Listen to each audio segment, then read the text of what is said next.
చాలా మంది మన స్టూడెంట్ వీసా మీద వచ్చిన వాళ్ళు స్టూడెంట్స్ వీళ్ళందరూ ఏదైతే ఉన్నారో ప్రతి వాళ్ళు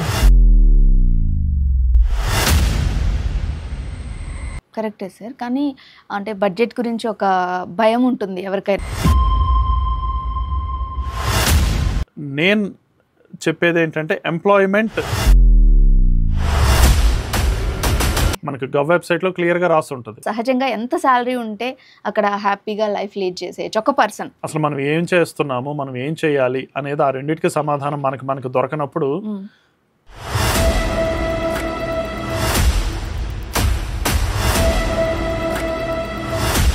ఇప్పుడు చూసుకుంటే మనకి ఇండియన్స్ ఎక్కువ మంది వెనక్కి వచ్చేస్తున్న పరిస్థితి మనం చూస్తూ ఉన్నాం. సో ఎక్కడ ఈ ఫెయిల్ అవ్వడానికి కారణం?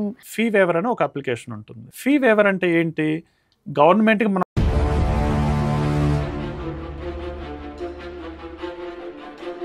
సో కరెక్ట్ ప్రాసెస్ ఏంటి సార్? అంటే ఇలాంటి సిచ్యువేషన్లో ఇరుక్కుపోతే ఏం చేస్తే అది కరెక్ట్గా ఉంటుందంటారు? 40-50 వేల పౌండ్లు లేనిది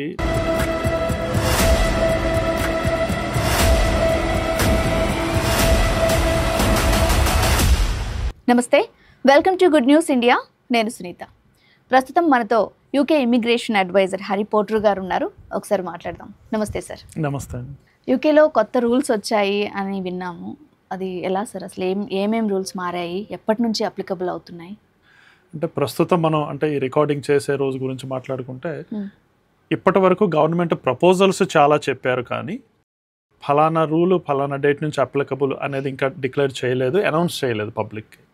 సో అందుకని ఇప్పుడు మనం అనుకునేవన్నీ ఈ 5 ఇయర్ రూట్ని 10 ఇయర్ చేసేస్తున్నారని, లేకపోతే ఇంకా స్టూడెంట్స్కి పిఎస్డబ్ల్యూ వీసా 2 ఇయర్స్ ఉండేదాన్ని కట్ డౌన్ చేసి 18 మంత్స్కే చేస్తున్నారని, ఇలాంటివన్నీ ప్రపోజల్స్ చాలా ఉన్నాయి ఇంకా కూడా గవర్నమెంట్కి. కానీ ఇంతవరకు పబ్లిష్ చేయలేదు కాబట్టి మనం దాని గురించి కాన్ఫిడెంట్గా ఏమిటి జరగబోతుంది అనేది చెప్పడం కష్టం. చేంజెస్ అయితే రాబోతున్నాయి ఇమిగ్రేషన్లో, అంతవరకు మన అందరికీ తెలిసిన విషయం. సో అంటే ఎప్పటి నుంచి అప్లికబుల్ అనేది తెలియదు. అండ్ ప్రజెంట్ ఉన్న వాళ్ళకి కూడా కొన్ని రెస్ట్రిక్షన్స్ ఉండే అవకాశం కూడా ఉండొచ్చు కూడా. గవర్నమెంట్ చెప్పేంత వరకు మనం ప్రెడిక్ట్ చేయడానికి కూడా చాలా కష్టం. ఓకే. సో పబ్లిష్ చేసేంత వరకు మనం వెయిట్ చేయాల్సిందే. యాక్చువల్గా యూకేలో ఇన్వెస్ట్మెంట్ ఆప్షన్స్ అసలు ఎలా ఉంటాయి సార్? జాబ్ మార్కెట్ కంటే ఇన్వెస్ట్మెంట్ ఆప్షన్స్ బెటర్ అండి నన్ను అడిగితే.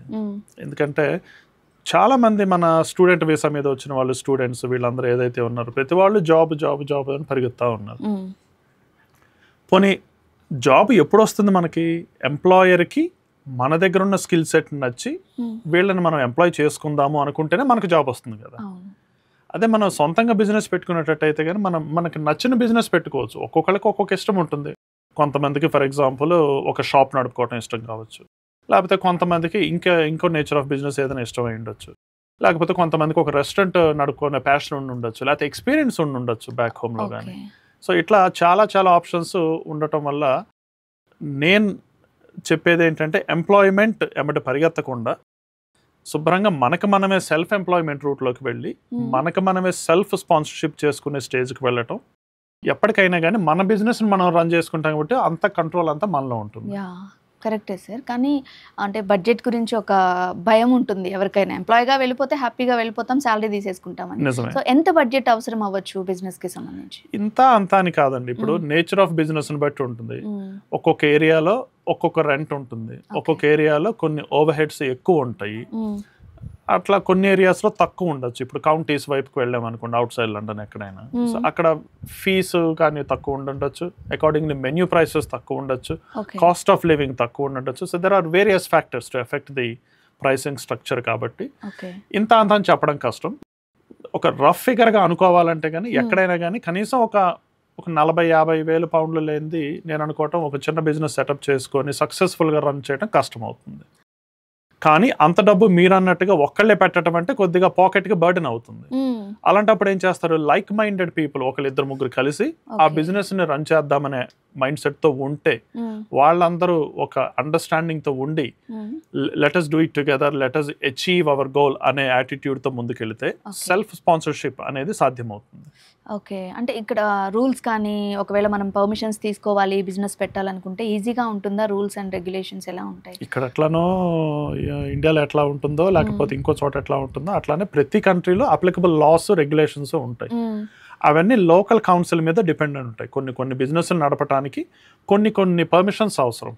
ఫర్ ఎగ్జాంపుల్ ఒక లాండ్రీ బిజినెస్ నడపాలంటే అది వాషింగ్ మెషిన్, డ్రై క్లీనింగ్ అలాంటివి నడపాలంటే లోకల్ కౌన్సిల్ దగ్గర కొన్ని పర్మిషన్స్ తెచ్చుకోవాలి.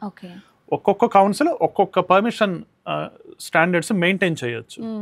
బట్ అది లోకల్ అథారిటీతో ఒకసారి మాట్లాడేసి వాళ్ళతో ఇన్ఫర్మేషన్ తీసుకొని దానికి కావాల్సిన పేపర్ వర్క్ అంతా చేసుకున్న తర్వాత then you can start up a business. అంటే మన ఇండియాలో లాగే ఉంటుంది, మరి హార్డ్ గా అయితే అట్లా ఏముండదండి. ఇంకా నేను చెప్పాలంటే ఇట్స్ మోర్ స్ట్రైట్ ఫార్వర్డ్. మనకి ఏం కావాలి అనేది మనకు ముందే తెలుసు. మనకి గవ్ వెబ్సైట్ లో క్లియర్ గా రాసి ఉంటుంది. ఒకవేళ మనకి తెలియకపోతే ఎవరైనా లోకల్ సోలిసిటర్స్ ని, లాయర్స్ ని అప్రోచ్ అవుతే వాళ్ళైనా కానీ చెప్తారు ఏం చేయాలి అనేది. ఇంకా స్కిల్డ్ వర్కర్ వీసాకు సంబంధించి ప్రాసెస్ ఎలా ఉంటుంది? స్కిల్డ్ వర్కర్ వీసా అనేది ఏముందండి, ఎంప్లాయ్మెంట్ వీసా. సో ఎవరైనా కానీ ఇందాక మనం అనుకున్నట్లుగా జాబ్ కావాలి అనుకునే వాళ్ళు స్కిల్డ్ వర్కర్ రూట్ లోకి వెళ్తారు. ప్రస్తుతం skilled worker visa maximum duration 5 years ఉంటుంది. అంటే మన రికార్డింగ్ చేసేటప్పటికి ఇంకా న్యూ గవర్నమెంట్ రూల్స్ అనౌన్స్ చేయలేదు కాబట్టి ప్రస్తుతం రూల్స్ గురించి మాట్లాడుకుందాం. 5 years కంటిన్యూటీ ఉంటే గన వర్క్ పర్మిట్ మీద which is called skill worker, ILR అనేది వస్తుంది, indefinite leave to remain in the UK, permanent గా ఉండటానికి మనకు పర్మిషన్ వస్తుంది. కానీ ఫ్యూచర్ లో రూల్స్ చేంజ్ అయి ఉండొచ్చు. మనం ఈ రోజు మాట్లాడుకున్న rules that may not be applicable in the future. అంటే కొంచెం అటు ఇటుగా చేంజ్ అవుతాయి, ఇబ్బందులు రావచ్చు. కొన్ని ఈ రోజు మనం మాట్లాడుకుంది అవుట్డేటెడ్ అయిపోయి ఉండొచ్చు. సో ఇలాంటివి అవ్వచ్చు. బట్ మనం రికార్డింగ్ చేసే రోజు గురించి మాట్లాడుకుంటున్నాం కాబట్టి ప్రస్తుతం రూల్ అయితే 5 years కుంటే ILR వస్తుంది. ఓకే బాగుంది, అంత శాలరీ వచ్చేసింది, జాబ్ జాయిన్ అయ్యారు అనుకుందాం. అంటే మామూలుగా సహజంగా ఎంత శాలరీ ఉంటే అక్కడ హ్యాపీగా లైఫ్ లీడ్ చేసేయచ్చు ఒక పర్సన్, ఫ్యామిలీని తీసుకురాకుండా? ఫస్ట్ అయితే ఎవరైనా కొత్తగా జాబ్ జాయిన్ అయితే ఎంత వరకు ఉండొచ్చు అంటారు శాలరీ? స్కిల్ వర్కర్ శాలరీ అనేది గవర్నమెంట్ డిసైడ్ చేసి పెట్టిందండి ఆల్రెడీ. సో ఎంప్లాయర్ దానికి మించి ఇవ్వచ్చు కానీ అంతగా తగ్గించి ఇవ్వటానికి లేదు. So there far government standards set చేసి ఉంటాయి కాబట్టి ఒక్కొక్కళ్ళ లైఫ్ స్టైల్ కి తగ్గట్టుగా ఒక్కొక్కళ్ళకి ఎక్స్పెన్సెస్ కూడా ఉంటాయి. ఒక్కొక్కళ్ళకి 10,000 pounds పర్ మంత్ వచ్చినా కానీ సరిపోకపోవచ్చు, కొంతమంది 5,000 pounds లోనే సర్దుకోవచ్చు. సో అట్లా మన లైఫ్ స్టైల్ ఏంటి, మన ఎక్స్పెన్సెస్ ఏంటి అనేది మనం ఒక పెన్ను పేపర్ తీసుకొని రాసుకుంటే మనకు ఐడియా వస్తుంది. మనకు వచ్చేది ఎంత, లివింగ్ ఎక్స్పెన్సెస్ ఎంత, సేవింగ్స్ ఎంత, ఏం చేస్తున్నాం అనేది మనకు మనమే అనలైజ్ చేసుకోవాలి. And most of the people ఆ పని చేయరు. అందుకనే ఫైనాన్షియల్ డెట్ లోకి వెళ్ళిపోతున్నారు. ఇప్పుడు చూసుకుంటే మనకి ఇండియన్స్ ఎక్కువ మంది వెనక్కి వచ్చేస్తున్న పరిస్థితి మనం చూస్తూ ఉన్నాం. సో ఎక్కడ ఈ ఫెయిల్ అవ్వడానికి కారణం ఏమై ఉండొచ్చు? వాళ్ళకి ఇంకా వీసా ఉన్నప్పటికీ కూడా వాళ్ళు అక్కడ ఫెయిల్ అయ్యి వెనక్కి వస్తున్న సందర్భం మనం చూస్తూ ఉన్నాం. ఎక్కడ జరుగుతుంది సార్ మిస్టేక్? ఎక్కడ జరుగుతుంది? ఒక్కటే ఒక కారణం అండి నాకు తెలిసినంత వరకు, ల్యాక్ ఆఫ్ విజన్. అసలు మనం ఏం చేస్తున్నాము, మనం ఏం చేయాలి అనేది ఆ రెండింటికి సమాధానం మనకు దొరకనప్పుడు ఇందాక మీరు అన్నట్టుగా శుభ్రంగా ఇంటికి రావటం బెస్ట్. కనీసం రూపీస్లో ఖర్చు పెట్టుకోవచ్చు. ఇంట్లో అమ్మా నాన్న ఉంటారు కాబట్టి ఇబ్బంది లేదు, వాళ్ళు వండి పెడతారు, తింటాం, సరిపోయి ఉండొచ్చు. అక్కడ పౌండ్స్లో కష్టపడి అక్కడ అడ్డమైన చాకరీ చేసి డబ్బులు వచ్చినా కానీ అదంతా ఖర్చులకు వెళ్ళిపోయి సేవింగ్స్ ఏమి లేవు, ఏదో చెప్పుకోవటానికి వినటానికి ఉండటానికి లండన్లో ఉన్నామని పేరే కానీ లివింగ్ లైఫ్ స్టాండర్డ్స్లో మాకు పెద్ద బెటర్మెంట్ ఏమి లేదు అనుకోవటం కంటే కూడా వెనక్కి వచ్చేయడం, ఇంటికి వచ్చేసి ఇక్కడ ఏం ఆపర్చునిటీస్ ఉన్నాయనేది కూడా చూసుకోవచ్చు. అంటే ఒకటి సార్, ఇప్పుడు స్టూడెంట్గా వచ్చినప్పుడు వాళ్ళకి కొన్ని తెలియకపోవచ్చు, కొన్ని మిస్టేక్స్ చేయొచ్చు, మంచి మెంటర్ లేకపోవచ్చు, ఏదైనా జరిగి ఉండొచ్చు. బట్ అంటే ఎక్కువగా మిస్టేక్ రాంగ్ ఎక్కడ జరుగుతుంది అంటారు స్టూడెంట్ లైఫ్లో కానీ, స్టూడెంట్ అయిపోయి ఒక జాబ్ కొత్తగా స్టార్ట్ చేసినప్పుడు కానీ రాంగ్ అసలు ఎక్కడ జరుగుతుంది అంటారు సింపుల్గా చెప్తే? చాలా మందికి అవగాహన లేకపోవటం అండి. అసలు మనం ఏం చేస్తున్నాం అనేది అవగాహన లేకపోవటం మొదటి కారణం. అన్నీ తెలుసు అనుకోవడం. మనకి బాగా తెలుసు పక్కన వాళ్ళకంటే అనుకుంటారు చాలా మంది. అంటే మేము అడ్వైజర్స్ ఎప్పుడైతే మేము నేర్చుకుంటా ఉంటామో ఎవ్రీడే, మేము ఎప్పుడు అలా అనుకోము. కానీ వచ్చిన క్లయింట్స్ నేను చాలా మందిని చూస్తుంటాను కదా, నాకు సబ్జెక్ట్ చెప్తూ ఉంటారు ఇంక వచ్చిన వాళ్ళు. మాకు ఒక బ్రోని అడిగాము, ఇలా చెప్పారు. మా రూమ్మేట్ వాళ్ళ ఫ్రెండ్ ఇంకొకళ్ళు ఉన్నారు, వాళ్ళు ఇలా చెప్పారు. మా ఫ్రెండ్ ఇంకొకళ్ళు ఎక్కడో స్కాట్లాండ్లో ఉన్నాడు, వాళ్ళ ఫ్రెండ్కి ఇట్లా అయింది అట అని చెప్పేసి ఆ అట అన్న విషయాన్ని తీసుకొచ్చి వీళ్ళు నిజమేన అనుకో అని చెప్పేసి వీళ్ళు సొంతంగా చేసుకోవటం కొన్ని అప్లికేషన్స్. ఇలాంటివి రాంగ్ డూయింగ్స్ అనమాట.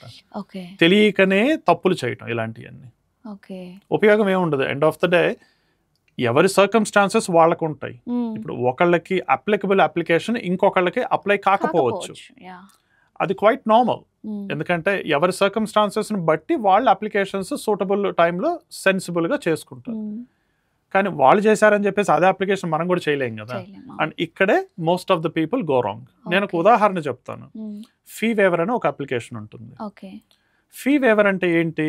గవర్నమెంట్కి మనం అప్లికేషన్ పెట్టుకుంటాం ఏమని, నేను ఫైనాన్షియల్గా అంత స్టేబుల్గా లేను, నా దగ్గర అన్ని డబ్బులు లేవు, నెక్స్ట్ అప్లికేషన్ చేసుకోవటానికి నాకు నేను IHS అని ఉంటుంది, ఇమిగ్రేషన్ హెల్త్ సర్చార్జ్ అనేసి, ఆ ఫీజు నేను కట్టే పరిస్థితిలో లేను, లేదా అప్లికేషన్ ఫీ ఇట్ సెల్ఫ్ కూడా నేను కట్టే పరిస్థితిలో లేను అని గవర్నమెంట్కి ఒక అప్లికేషన్ పెట్టుకోవటాన్ని ఫీ వేవర్ అంటాం. ఆ ఫీ వేవరు ఎప్పుడు వేయాలి ఎప్పుడు వేయకూడదు అనేది కూడా ఒకటి ఉంటుంది. మనం నెక్స్ట్ పెట్టుకున్న అప్లికేషన్కి కొన్నిసార్లు ఫీ వేవర్ యాక్సెప్ట్ చేస్తారు, కొన్నిసార్లు చెయ్యరు. ఆ సంగతి అందరికీ తెలియదు.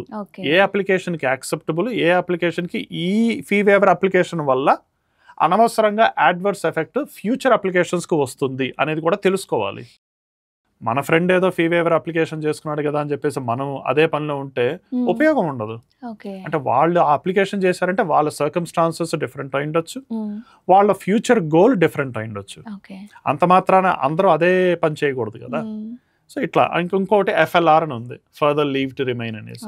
అదేంటి, టెంపరీగా కొద్ది రోజులు ఉండటానికి గవర్నమెంట్కి మనం రిక్వెస్ట్ చేయటం అనమాట ఆ అప్లికేషన్కి మీనింగ్. అదేంటి, మా వీసా ఫర్ ఎగ్జాంపుల్ ఫలానా డేట్ని ఎక్స్పైర్ అవుతుంది, కానీ నాకు రిజల్ట్ ఫలానా డేట్ని వస్తుంది స్టూడెంట్స్కి.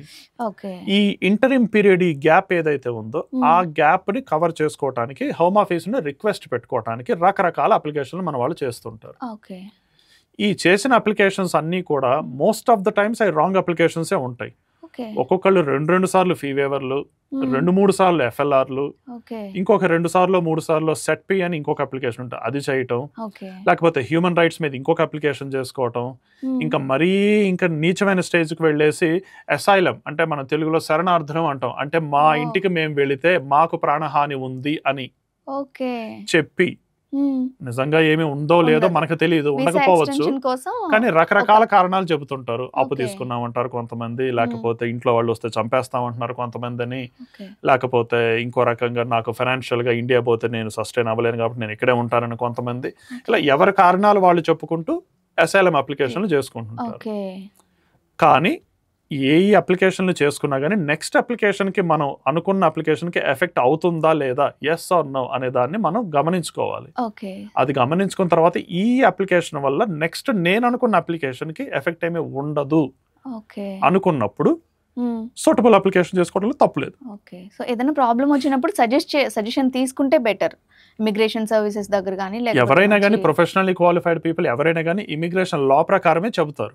కాకపోతే ఏంటంటే ఆ ఇమిగ్రేషన్ లా అక్కడిక్కడ అన్క్వాలిఫైడ్ పీపుల్, లేకపోతే వాట్సాప్ గ్రూప్ లో ఎవరో మా తెలిసిన వాళ్ళు ఒకళ్ళు చెప్పారని, లేకపోతే ఇంకెవరో ఈ మధ్య ఎవరో ఈ ఫ్లైయర్స్ వేసి స్కామ్ చేసి ఈ అప్లికేషన్ కి మేము 200 తీసుకుంటాము లేకపోతే 300 తీసుకుంటాము, సొలిసిటర్స్ దగ్గరికి వెళ్తే మీకు 1000 అవుతుందని చెప్పేసి మా దగ్గరికి రండి అని, లేకపోతే 100% సక్సెస్ రేట్ అని, ఇలా రకరకాలుగా ఫ్లైయర్స్ మార్కెట్ లో వస్తూనే ఉంటే నా దగ్గరకు వచ్చిన క్లయింట్స్ తలా ఒకటి చూపిస్తుంటారు నాకు. నేను వాటన్నిటికీ నేను వౌచ్ చేయలేను, ఎందుకంటే I'm not the party to dispute them. వాళ్ళ ఏం చెప్పారో, వాళ్ళు ఏ ఇంటెన్షన్ తో ఆ అడ్వర్ట్ చేసుకున్నారో మనకు తెలియదు కదా. So therefore I cannot really comment on that. కానీ అడ్వైస్ తీసుకునేది ఎప్పుడైనా కానీ ఒక క్వాలిఫైడ్ ప్రొఫెషనల్ దగ్గరికి వెళ్ళి అడ్వైస్ తీసుకోవాలనేది నా రికమెండేషన్. అది ఎవరైనా కావచ్చు, ప్రతి వాళ్ళు లండన్ లో ఉండకపోవచ్చు, ఎక్కడుంటే అక్కడ ఇమిగ్రేషన్ లాయర్స్ చాలా మంది ఉంటారు. లోకల్ గా వెళ్ళి వాళ్ళ దగ్గర అపాయింట్మెంట్ తీసుకుని వెళ్తే సరిపోతుంది. కానీ చాలా మంది మన వాళ్ళు ఏం తప్పు చేస్తుంటారు, అక్కడ ఆ అపాయింట్మెంట్ తీసుకోవటానికి కూడా ఈ వర్క్ షిఫ్ట్ ఉంటుంది చూడండి, వర్క్ అనే వ్యసనం. అక్కడికి వెళితే ఈ రోజు ఒక 50-100 సంపాదించుకోవచ్చు, అనవసరంగా ఆ ప్రొఫెషనల్ దగ్గరికి వెళ్తే వాళ్ళకి ఫీజు ఇవ్వాలి, అండ్ దట్టు నాకు టైం వేస్ట్ అవుతుంది, షిఫ్ట్ ఉంటే నేను వెళ్ళిపోతే నాకు డబ్బులు వస్తాయి కదా అని చెప్పేసి ఆ మనీ మైండ్ సెట్ అనేది ఓవర్కమ్ అవుతుంది. సేఫ్టీ విషయాన్ని కూడా, మనకు వీసా లేకపోతే అసలు ఆ మనీనే రాదు కదా అసలు. సో ఆ సింపుల్ లాజిక్ మనం మర్చిపోకూడదు. కానీ చాలా మంది చేసే మిస్టేక్ అదే. అసలు మనం ఎందుకు వెళ్ళాలి ఒక ప్రొఫెషనల్లీ క్వాలిఫైడ్ పీపుల్ దగ్గరికి అనేది పక్కన పెట్టేసి షార్ట్ కట్ లో ఓకే మీ ఫ్రెండ్స్ ఎవరైనా ఉన్నారా, ఓకే పలానా అప్లికేషన్ చేశారా, ఎవరు చేశారు, పలానా వాళ్ళ నెంబర్ ఇచ్చేసి నేను వాళ్ళ దగ్గరికి వెళ్తాను. అయిపోయింది, చేసేసాం. అండ్ ఆ ఫ్రెండ్ వాళ్ళకి ఆఫీస్ కూడా ఉండదు కనీసం, ఎందుకంటే they not professionally qualified people కదా. వాళ్ళకి ఒక ఆఫీస్ ఉండదు, ఒక వెబ్సైట్ ఉండదు, లేకపోతే ఒక కాంటాక్ట్ నెంబర్ ఉండదు, ఒక అపాయింట్మెంట్ తీసుకోవటం ఏమి ఉండదు. ఫోన్లోనే మనీ ట్రాన్స్ఫర్ చేసేసుకుంటుంటారు, ఫోన్లోనే అడ్వైజులు తీసుకుంటారు. అప్లికేషన్ చేసాము, thank you very much done అని చెప్పేసి ఒక మెసేజ్ ఏదో పెడుతున్నారు.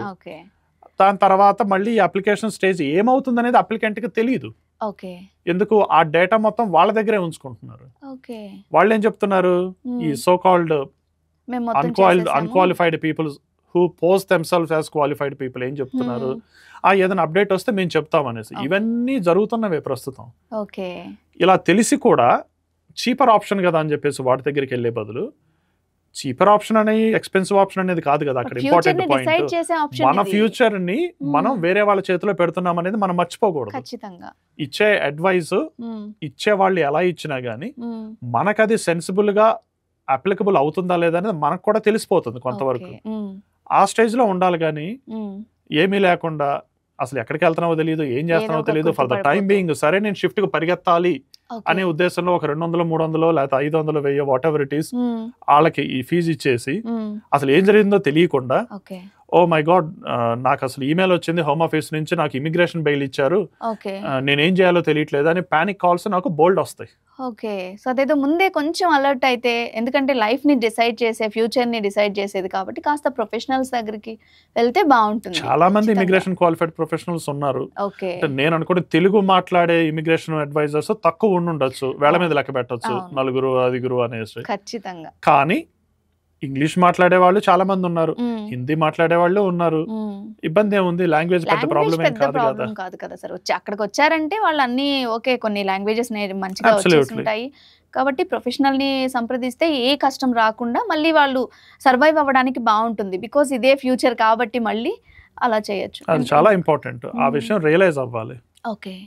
Okay sir. అంటే ఎక్కువగా ఎడ్యుకేషన్ అయిపోయిన తర్వాత ఏమేమి ఆప్షన్స్ ఉంటాయి సార్ స్టూడెంట్స్కి? ఎడ్యుకేషన్ అయిపోయింది అనుకున్నప్పుడు ఎలాంటి ఆప్షన్స్ ఉంటాయి మెయిన్గా అక్కడ? స్టూడెంట్స్కి ఎడ్యుకేషన్ క్వాలిఫికేషన్ పూర్తయితే మాత్రమే ఆప్షన్స్ ఉన్నాయి. ఎడ్యుకేషన్ కానీ ఏదన్నా అప్సైడ్ డౌన్ అయిపోయి డిస్కంటిన్యూ చేయటం కానీ, యూనివర్సిటీ ఫీ పే చేయకపోవటం కానీ, లేకపోతే యూనివర్సిటీ ఏ కారణంతో అయినా కానీ టర్మినేట్ చేయటం కానీ, ఇలా రకరకాల కారణాల వల్ల స్టూడెంట్స్ ఎవరైతే ఫెయిల్ అవుతారో, పూర్తిగా క్వాలిఫై అవ్వకుండా సర్టిఫికేట్ తెచ్చుకోలేకపోతారో వాళ్ళకి ఆప్షన్స్ ఏమీ లేవు. They my as well come back home అన్నమాట. సో ఇంకా అంతకంటే వేరే ఆప్షన్ ఉండదు. కానీ సక్సెస్ అయిన వాళ్ళకి, కోర్సు కంప్లీట్ చేసిన వాళ్ళకి, వాళ్ళు రకరకాల రూట్స్ లోకి స్విచ్ అయిపోవచ్చు. స్కిల్ వర్కర్ రూట్ లోకి వెళ్ళొచ్చు, బిజినెస్ రూట్ లోకి వెళ్ళొచ్చు, లేకపోతే ఇంకేదన్నా డిపెండెన్స్ రూట్ లోకి వెళ్ళొచ్చు, లేకపోతే ఇంకేదైనా గ్లోబల్ టాలెంట్ రూట్ లోకో, లేకపోతే రకరకాల రూట్స్, చాలా రూట్స్ ఉన్నాయి. So they can switch in to any route. So ఇప్పుడు కొంతమంది ఇండియన్స్ కానీ ఎవరైనా సరే ఏం చేస్తున్నారంటే టెంపరరీ అప్లికేషన్స్ పెట్టుకోవడం, చేస్తూ ఉండడం మనం చూస్తాం కదా సార్. సో అది తర్వాత ఎలాంటి ఎఫెక్ట్ చూపిస్తుంది వాళ్ళ మీద? టెంపరరీ అప్లికేషన్స్, టెంపరరీ వీసా తీసుకొని మనం తర్వాత ఏదో చేసేద్దాం అనే వాళ్ళు కూడా ఉంటారు కదా. సో ఎలాంటి ఇంపాక్ట్ చూపిస్తుంది ఫ్యూచర్ మీద వాళ్ళకి? టెంపరరీ అప్లికేషన్స్ మన ఇందాక మనం అనుకున్నట్లుగా temporary means temporary. So it's not a permanent solution. So నేను అందరికీ ఎగ్జాంపుల్ కూడా అదే చెప్తాను. On rainy day it's an umbrella. At the end of the day you still need to find a home to go to. So ఆ విషయం మర్చిపోకూడదు ముందు. And మనం తీసుకునే టెంపరరీ అప్లికేషన్ మనం సబ్మిట్ చేసేది హోమ్ ఆఫీస్కి, మనకి గుర్తు ఉన్నా లేకపోయినా కానీ you leave a foot print on the system అనమాట. So home office data maintain చేస్తుంది. రకరకాల అప్లికేషన్లు, ఇన్వాలిడ్ అప్లికేషన్లు చేసుకుంటా పోయి తర్వాత మనం అనుకున్న అప్లికేషన్ చేసుకుంటే అది రిజెక్ట్ అవ్వటానికి కారణాలు ఇవన్నీ అని చెప్పేసి గవర్నమెంట్ వాళ్ళు హోమ్ ఆఫీస్ క్లియర్ గా రాస్తారు. On so and so date ఇలా వచ్చారు ఈ కంట్రీకి, సో అండ్ సో డేట్ ఈ వీసా మీద ఉన్నారు, so and so date university మిమ్మల్ని టెర్మినేట్ చేసింది, లేకపోతే so and so date university మిమ్మల్ని పాస్ అయ్యారు, పిఎస్డబ్ల్యూ వీసా వేసుకోండి ఇన్ఫార్మ్ చేసింది, లేకపోతే ఇట్లా రకరకాలుగా మీరు చేసిన అప్లికేషన్స్ మొత్తం హోమ్ ఆఫీస్ సిస్టంలో అవి సేవ్ అయ్యి ఉంటాయన్న విషయం మనం మర్చిపోవచ్చు కానీ సిస్టమ్ మర్చిపోదు కదా. సో దానివల్ల ఏమవుతుంది, కొన్ని అప్లికేషన్స్ అడ్వర్స్ ఎఫెక్ట్, ఇందాక చెప్పాను చూడండి, ఫీ వేవరు, ఎఫ్ఎల్ఆర్, సెట్పి, అసైలము, లేకపోతే EU సెటిల్మెంట్, ఇలా రకరకాల అప్లికేషన్లు మన వాళ్ళు చేసుకుంటున్నారు. Most of the applications are invalid అండి. ఓకే. అది మనకి సెన్సిబుల్ సూటబుల్ కాదు. కాదు. అయినా కానీ ఏంటంటే మన ఫ్రెండ్ చెప్పాడు కదా, మనం కూడా ఒక అప్లికేషన్ చేసేసుకోం. సరే ఒకవేళ అది అయిపోయిన తర్వాత అయినా మనకు కావాల్సిన అప్లికేషన్ వేసినప్పుడు ఇవన్నీ తీసుకొచ్చి చూపించేసి మిమ్మల్ని రిజెక్ట్ చేసే అవకాశం అబ్సల్యూట్లీ. కూడా ముందు ఉంటుంది. చేసిన అప్లికేషన్ ఇన్వాలిడ్ అప్లికేషన్ అయినప్పుడు తర్వాత చేసే అప్లికేషన్ కి అసలు మనకి ఎలిజిబిలిటీనే ఉండదు కదా, ఎందుకంటే ఇక్కడే మనం తప్పు చేశాం కదా. So therefore you are illegal from that day onwards. Okay. And today you're making another application ante you shouldn't It is be in also the illegal. country in the first place, so therefore your application is deemed invalid and home office చెప్పేస్తుంది. Okay. So అట్లా మనం చేసే application రకరకాలు ఉన్నా కానీ మనకి ఏది suitable and sensible అనేది ఆలోచించుకొని చేస్తే మంచిది. ఓకే. ప్రతి వాళ్ళకి ఫీ వేవర్ పనికిరాదు, ప్రతి వాళ్ళకి ఎఫ్ఎల్ఆర్ పనికిరాదు, ప్రతి వాళ్ళకి యూ సెటిల్మెంట్ పనికిరాదు. ఓకే. అలా ఒకళ్ళకి పనికొచ్చిన అప్లికేషన్ ఇంకొకళ్ళు పనికిరాదు. అది బాటమ్ లైన్ నేను చెప్పేది. సార్ పిఎస్డబ్ల్యూ వీసా రిజెక్ట్ అయ్యే ఛాన్సెస్ కూడా ఉంటాయా? ఉంటాయండి. పిఎస్డబ్ల్యూ వీసా రిజెక్షన్కి కొన్నిసార్లు మన స్టూడెంట్స్ తప్పిదం వల్ల అయితే, కొన్నిసార్లు మన తప్పు లేకపోయినా యూనివర్సిటీ వాళ్ళు సరిగ్గా ఇన్ఫార్మ్ చేయకపోయినా కానీ okay. End of the day PSW visa అనేది రిఫ్యూజ్ అవుతుంది. ఓకే. యూజువల్గా ఏం చేస్తుందంటే స్టూడెంట్స్కి యూనివర్సిటీ వాళ్ళు హోమ్ ఆఫీస్కి ఇన్ఫార్మ్ చేస్తారు. Okay. On so and so date so and so applicant has successfully completed the course graduation. Okay. అని క్యాస్ ఉంటుంది యూనివర్సిటీ వాళ్ళకి, స్టూడెంట్స్కి ఇచ్చింది. ఆ క్యాస్ అప్డేట్ చేస్తారు వాళ్ళు, ఓకే, ఇలా గ్రాడ్యుయేట్ అయ్యారు అని. At the same time applicant కూడా ఒక ఈమెయిల్ పంపిస్తుంది university, you are now eligible to make a PSW application అని. ఓకే. ఇక్కడ రిజెక్షన్ కి కారణాలు రెండు ఉంటాయి. ఒకటి యూనివర్సిటీ లేట్ గా సబ్మిట్ చేయడం ఇన్ఫర్మేషన్, హోమ్ ఆఫీస్ వాళ్ళు అడిగినా కానీ అడిగినప్పుడు చెప్పడం. ఓకే. రెండోది ఏంటంటే కొంతమందికి యూనివర్సిటీ కోర్సు ముందు ఫినిష్ అవుతుంది, రిజల్ట్ తర్వాత వస్తుంది. ఓకే. అంటే ఎగ్జాంపుల్కి మార్చి 31st కోర్సు రిజల్ట్ వస్తుంది అనుకుంటే మార్చి 1 కల్లా వీళ్ళకు ఉన్న వీసా అయిపోతుంది. Okay.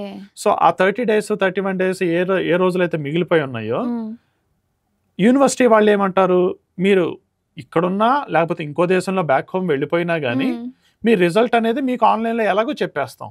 Okay. So there for you do not have to be in the UK వెళ్ళిపోవచ్చు కదా మీరు అని అంటున్నారు. కానీ మన స్టూడెంట్స్ కి వచ్చిన ప్రాబ్లం ఏంటి, ఇక్కడ వాళ్ళకి పిఎస్డబ్ల్యూ వీసా రాదు కదా మరి ఇంటికి వెళ్ళిపోతే. ఓకే. అవును. ఎందుకంటే they don't have valid visa to stay in the UK కదా. సో వెనక్కి వెళ్ళిపోవాలి.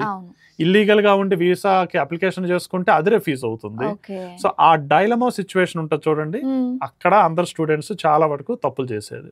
రకరకాల ఫాల్స్ అప్లికేషన్ అన్ని చేసి అక్కడ ఇక్కడ విని అక్కడ ఇక్కడ చూసి యూట్యూబ్ లో ఇదని అదని. సో కరెక్ట్ ప్రాసెస్ ఏంటి సార్, అంటే ఇలాంటి సిచ్యువేషన్ లో ఇరుక్కుపోతే ఏం చేస్తే అది కరెక్ట్ గా ఉంటుంది అంటారు? కొన్ని యూనివర్సిటీస్ అప్డేట్ చేసే విధానం ఇన్ టైంలో కానీ చేస్తుంటే గన అసలు పిఎస్డబ్ల్యూ వీసా రిఫ్యూజల్ కి ఛాన్సే లేదు అసలు. కొన్నిసార్లు యూనివర్సిటీ తప్పిదం వల్ల అయినా కానీ లేకపోతే మన స్టూడెంట్స్ ఏదైనా యూనివర్సిటీ వల్ల ఇబ్బందికరమైన పరిస్థితులు ఎదుర్కొంటున్నా కానీ అలాంటి సందర్భాల్లో రిఫ్యూజ్ అయ్యే ఛాన్సెస్ ఉంటాయి పిఎస్డబ్ల్యూకి.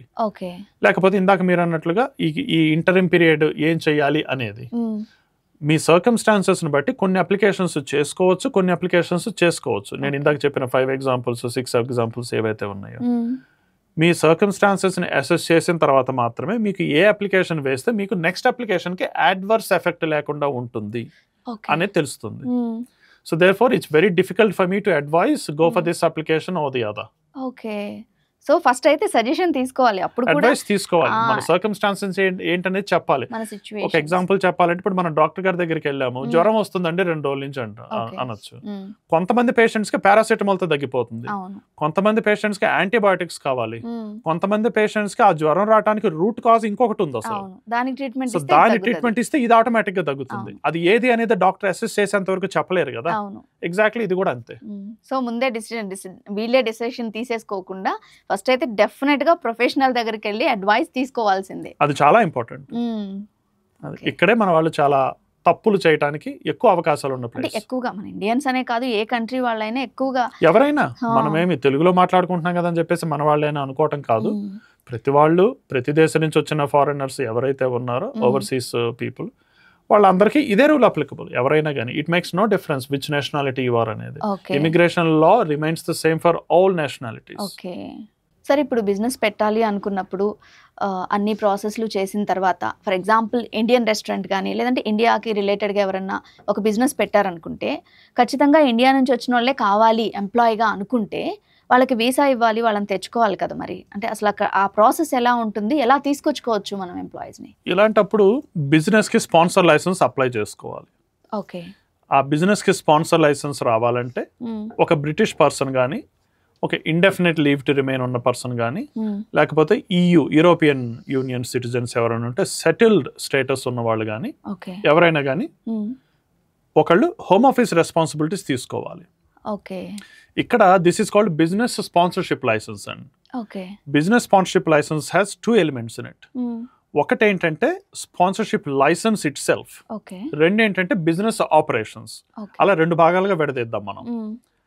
బిజినెస్ ఆపరేషన్స్ అనేది ఎవరైనా కానీ వాళ్ళ ఇష్టం వచ్చిన రీతిలో వాళ్ళ ప్రమోషన్స్ వాళ్ళు చేసుకొని they can run their own successful business. దాంట్లో హోమ్ ఆఫీస్ కి ఎటువంటి ఇబ్బంది లేదు. మీరు ఎంత సక్సెస్ఫుల్ గా రన్ అయ్యి ఎంత ట్యాక్స్లు కడితే గవర్నమెంట్ కి అంత మంచిది కదా. సో దాంట్లో ఇబ్బంది ఏమి లేదు.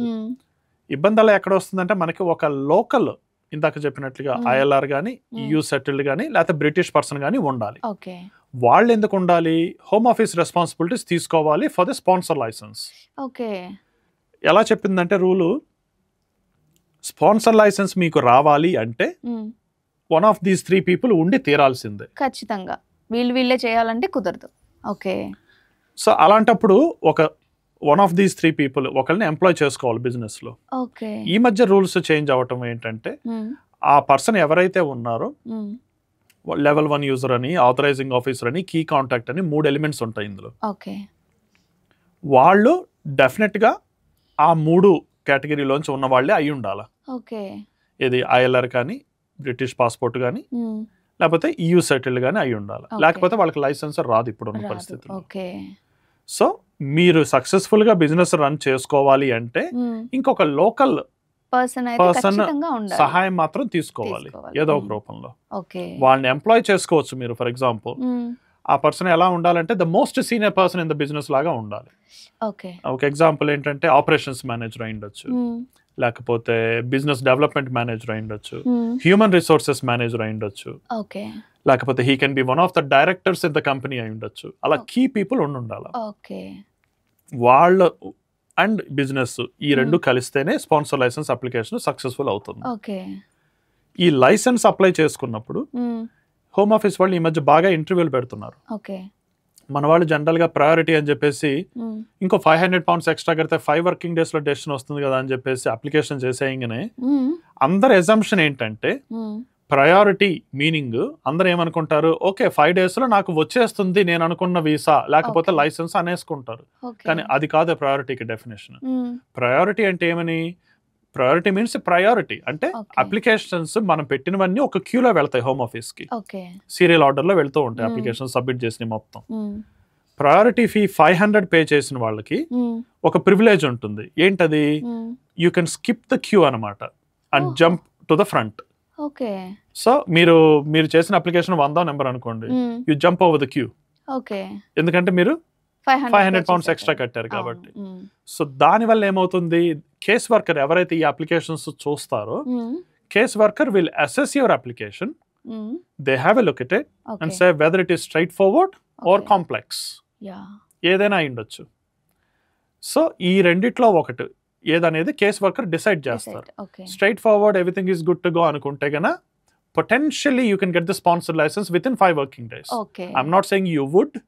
Potentially. Within 5 days. రావచ్చు, 10 days లో రావచ్చు, 5 days లో రావచ్చు. It can be anything.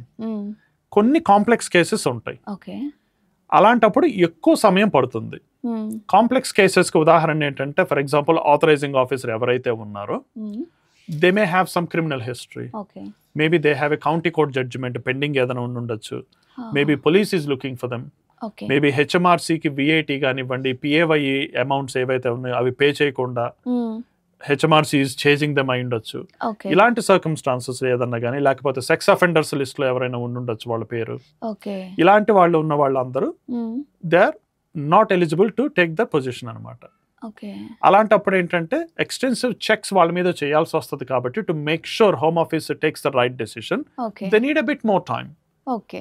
Straight forward అయితే అంత చెక్ చేసి వెంటనే. యా ఓకే ఒక fine thank you 5-10 days. You are good to go అనేస్తారు. ఓకే. కాంప్లెక్స్ వచ్చే కొద్ది ఏంటంటే అండి ఒక్కొక్కసారి ఒక డిపార్ట్మెంట్ నుంచి ఇంకొక డిపార్ట్మెంట్ కమ్యూనికేట్ చేయాల్సి వస్తుంది. ఖచ్చితంగా. అక్కడ టైం పడుతుంది. Okay. Therefore it can be completed in ఇన్ని 5 డేస్ వర్కింగ్ డేస్ లో మనం అనుకున్నట్టుగా రాదు. కొంచెం కానీ 5 వర్కింగ్ డేస్ కి డెఫినేషన్ నేను ఇందాక చెప్పినట్లుగా 5 వర్కింగ్ డేస్ లో మీ అప్లికేషన్ పిక్ చేసుకొని చూస్తారు. ఓకే. అది దాని మీనింగ్. అక్కడ మన వాళ్ళు పొరపాటు పడతారు చాలా. వన్స్ స్పాన్సర్ లైసెన్స్ వచ్చిన తర్వాత ఎంతమందికి మనం స్పాన్సర్షిప్ ఇవ్వచ్చు అనేది లైసెన్స్ లో అలొకేట్ చేసి ఉంటుంది. ఓకే. దాన్ని బట్టి accordingly you can move on అన్నమాట. సో ఎడ్యుకేషన్ కోసం వచ్చిన స్టూడెంట్స్ ఎవరైనా సరే ఒకవేళ డిగ్రీ ఫినిష్ చేయలేకపోతే ఎడ్యుకేషన్ ఫెయిల్ అయితే కనుక ఏం చేయొచ్చు సార్ వాళ్ళు? అసలు అక్కడ ఉండొచ్చా, బిజినెస్ స్టార్ట్ చేసుకోవచ్చా ఫ్రెష్గా మళ్ళీ? ఏంటి అసలు వాళ్ళ పరిస్థితి? స్టూడెంట్ వీసా మీద వచ్చిన వాళ్ళు ప్రస్తుతం ఉన్న రూల్ ప్రకారం ఎడ్యుకేషన్ కంప్లీట్ చెయ్యకపోతే, యూనివర్సిటీ సక్సెస్ఫుల్ గ్రాడ్యుయేషన్ ఇవ్వకపోతే వాళ్ళకి తర్వాత ఫర్దర్ గా బిజినెస్ పెట్టుకునే ఆప్షన్స్ అనేది ఉండదండి. ఉండదు, వచ్చేయడమే. అలా అని చెప్పేసి స్కిల్ వర్కర్ రూట్ లోకో లేకపోతే ఇంకొక రూట్ లోకి వెళ్ళటం కూడా చాలా కష్టం. ఓకే, సరే. ఒకవేళ ఎడ్యుకేషన్ ఫినిష్ చేశారు, ఒక మంచి బిజినెస్ పెట్టారు అనుకుందాం. బిజినెస్ పెడుతూ లోన్స్ తీసుకునే ఆప్షన్ ఉంటుందా అక్కడ? ఒకవేళ బిజినెస్ పెట్టినప్పుడు కొన్ని బిజినెసెస్ కి గవర్నమెంట్ కొన్ని గ్రాంట్స్ అంటారు, అవి కొంతమందికి ఎలిజిబిలిటీ ఉంటే ఇస్తారు. ఓకే. సో ట్రైనింగ్ ఎక్స్పెన్సెస్ కానీ ఇన్వెస్ట్మెంట్ ఎక్స్పెన్సెస్ కోసం అని చెప్పేసి ఇట్లా రకరకాల గ్రాంట్స్ ఉంటాయి. కొన్ని బిజినెస్లు కొన్ని గ్రాంట్స్ కి క్వాలిఫై అవుతాయి, అన్ని బిజినెస్లు అన్ని గ్రాంట్స్ రావు. ఓకే, సరే. ఒకవేళ క్వాలిఫై అయ్యారు, లోన్ తీసుకున్నారు, బట్ ఆ బిజినెస్ సరిగా రన్ అవ్వలేదు, లోన్ కట్టలేకపోయారు, అప్పుడు పరిస్థితి ఏంటి? బిజినెస్ రన్ అవ్వకపోతే గన ఆ బిజినెస్ మీద ఉన్న అప్పు ఏదైతే అవుట్ స్టాండింగ్ ఉంటుందో అదంతా అట్లానే డెట్ అవుట్ స్టాండింగ్ అనే ఉండిపోతుంది. ఇది బిజినెస్ నేచర్ ని బట్టి ఉంటుంది, the way they have set up the business. వాళ్ళప్పుడు వెనక్కి కొంతమంది సోల్ ట్రేడర్ కింద ఉంటారు, కొంతమంది లిమిటెడ్ కంపెనీ కింద ఉంటారు. ఓకే. సోల్ ట్రేడర్ కి ఏమో person owns the business, limited company ఏమో director leads the business, share holders own the business. Okay. So అక్కడ సిచ్యువేషన్ బట్టి ఎవరికి ఆ డెట్ వెళుతుంది అనేది అప్పుడు గవర్నమెంట్ వాళ్ళు డిసైడ్ చేస్తారు. ఇచ్చిన డెట్ ఎవరు వెంబడి పడాలి, ఎవరు వెంబడి దగ్గర నుంచి తెచ్చుకోవాలి అనేది వాళ్ళు డిసైడ్. ఒకవేళ వీళ్ళు అదర్ కంట్రీకి సంబంధించిన వాళ్ళు అయిన వాళ్ళకే డెట్ వెళ్ళింది అనుకోండి, అప్పుడు వాళ్ళని ఆ కంట్రీ వెళ్ళనిస్తారా? వాళ్ళ సొంత దేశానికి వెళ్ళిపోనిస్తారా? మరి అప్పు సంగతి ఏంటి? ఇంకా అప్పుడు అది చివరికి డెట్ కలెక్షన్ ఉంటుంది. ఓకే. వాళ్ళకి వెళ్ళిపోతాయి అప్పులన్నీ. ఓకే. ఆ డెట్ కలెక్షన్ వాళ్ళు ఇంకా వాళ్ళు చేజ్ అప్ చేసుకొని they will try to recover the money one way or the other. Example business assets అమ్మేస్తారు, లేకపోతే వీళ్ళ పేరు మీద ఏదైనా బ్యాంక్ అకౌంట్స్ అలాంటివి ఉంటే potentially they may have the power when they go to the court to seize the money in favor of repaying the lenders. Okay, thank you so much. మాకు మంచి టైం కేటాయించారు. Thank you so much. Thank you.